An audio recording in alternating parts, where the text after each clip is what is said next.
Hi, welcome to A Foreigner in the Philippines. Well, we've been getting very serious lately, so I thought I'd better pull out some jokes. And the ones that I like best, I guess with my musicians and especially my British dry sense of humour, a little bit on the dark side. A lot of these are about death, so if you're squeamish, better pass on to the next video. Well, anyway, the one I have some really favourite jokes. They're not, of course, they're not mine. I've culled them from various people who I admire as comedians, and I'll try to give credit where I can remember.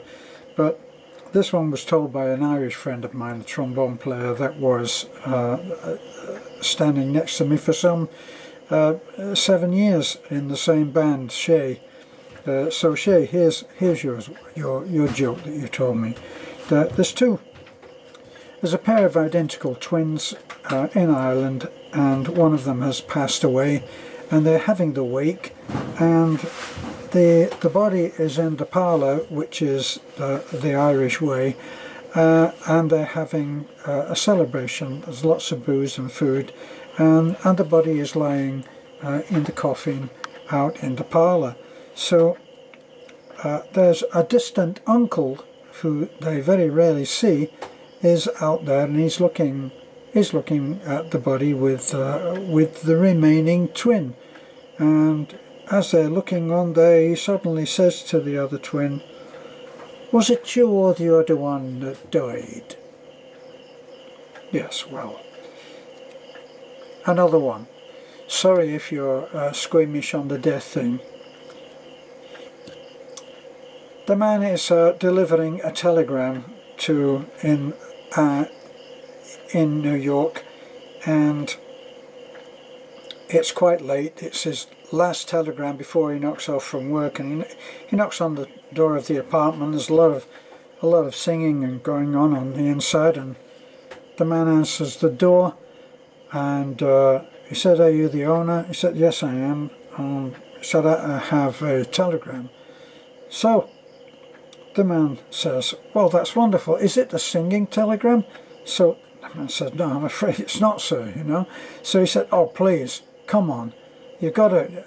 And he keeps insisting that this poor man who's waiting to just get off work will sing the telegram. He said, "Oh, come on, we're in New York. Why don't you do it to New York, New York?"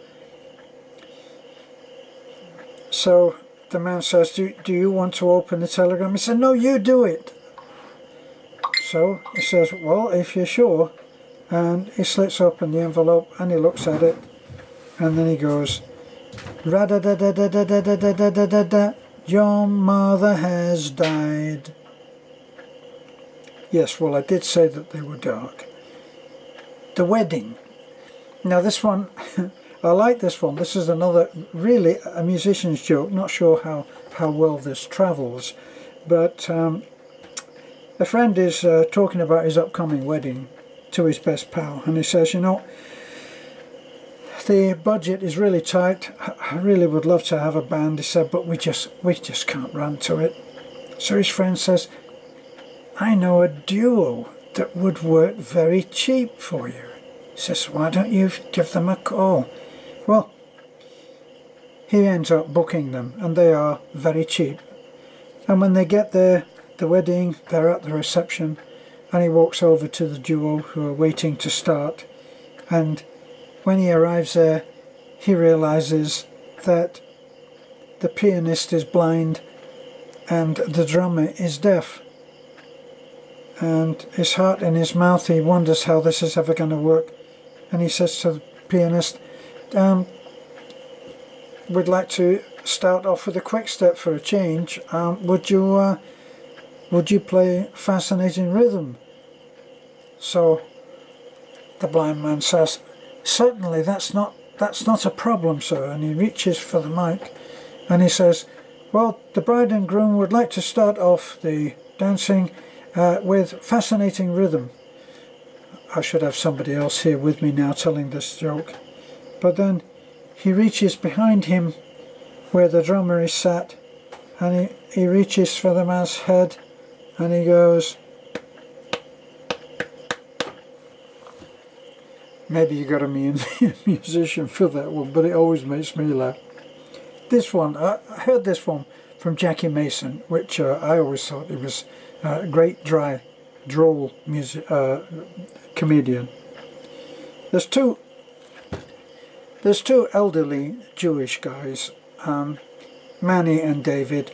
They're still living with mother, and they're both in their 40s. And as you can imagine, if they're living with their mother, they are quite a pair. Well, David is the soft-hearted one, and Manny is a little bit on the hard side. Well, David, he goes out and comes out back home one day, and he's bought a tiny little kitten, and he absolutely adores the kitten, and it's a great favourite with him. But after a week, he has to go away on a job, and obviously he can't take a tiny kitten with him, so he speaks to his brother, and the brother's not very happy with this at all, but eventually he agrees to take care of the kitten. And after a couple of days go by, he gets a phone call from David, and David says, "Hi Manny, I'm just wondering how everything's going. How is my kitten?" So Manny says, "It's dead." And David is horrified. He said, I can't understand you, Manny. He said, "You're as cold as ice." He said, "You must have a block of stone for a heart." Manny says, "What did you expect me to do?" He said, the cat's dead." He said, "Well, I don't know. You could have softened the blow. You could have led up to it so that I would know and guess that there was something wrong." He said, you could have said that the kitten got out and it climbed the oak tree in the yard, and that it climbed higher and higher, and finally when you tried to get it down, it jumped on the roof, and then once it was on the roof, it just kept sliding and it fell off and died. So Manny said, "Well, okay." "Anyway," said David, "how's Mama?" He said, "She's on the roof."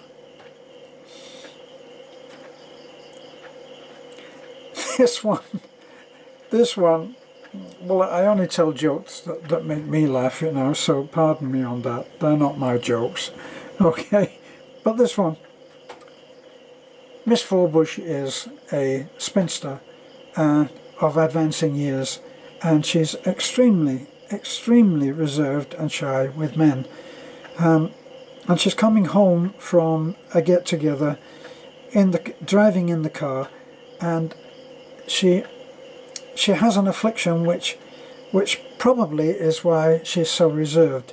She has a glass eye, and when she's driving along, she winds the window of the car down, and it's late at night, and a little piece of grit must have flown into the eye in the socket, and it really starts to irritate her. So she stops at this scruffy little gas stop on the way on the road, and it really has seen better days, and she goes and she asks where the toilets are, and she goes in. It's a tiny dirty little toilet, and she goes in and closes the door, and there's hardly room to turn around in there, but she goes to the sink and she takes the eye out and she washes it, and then she looks around for somewhere to put it while she washes the socket, and she can't find anything where she can put it, so she pops it into her mouth, and then she's washed the eye out, and then as she's washing her hands, somebody tries to get in the door, and there's no lock on the door, and the door bumps into her butt and she swallows the eye. Well, she manages to get home anyway, and the next day when she goes into work, she pops in the spare eye which she has, and the glass eye remains where it is. Well, she knows she should go to the doctor, but she thinks, how can I explain this? I would be so embarrassed. And she thinks she'll just pass it in just normal acts of the day. Well, after about a couple of days, she hasn't managed to go to the toilet at all, and she realizes that there's a blockage. So she goes to the doctor without an appointment, and it's a female doctor, of course, But when she gets there, she realizes with her horror that it's a male doctor who is taking over for her normal doctor who's on vacation. And so she gets in and she doesn't know how she's going to say this. And the doctor realizes it's in the notes that this lady is extremely shy. Anyway, he talks to her gently, and then finally he manages to persuade her to tell him what's wrong. And she cannot bring herself to explain fully. So she said, well, I haven't been able to go to the toilet, and it just feels like there's a blockage there. So after a lot of persuading, he manages to get her onto the couch, and she's face down, and he's looking, and she's very shy, but he's looking like this. He's prising it open, and as he looks into the buttocks, the eye has lodged at the anus, and it's looking out at him. And he says, Miss Forbush, you're going to have to learn to trust me.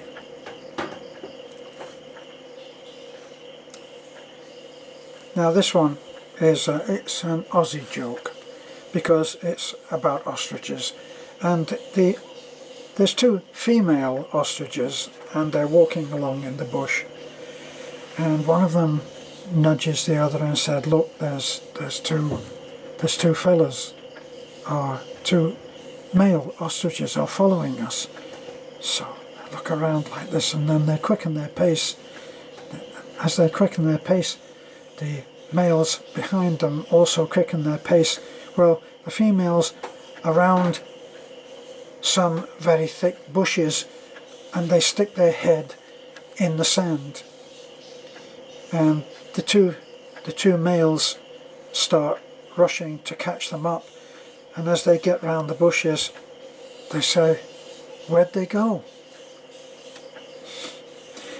I'll leave you with this one, which I heard from some speaker and the writer of a book which I've been looking at.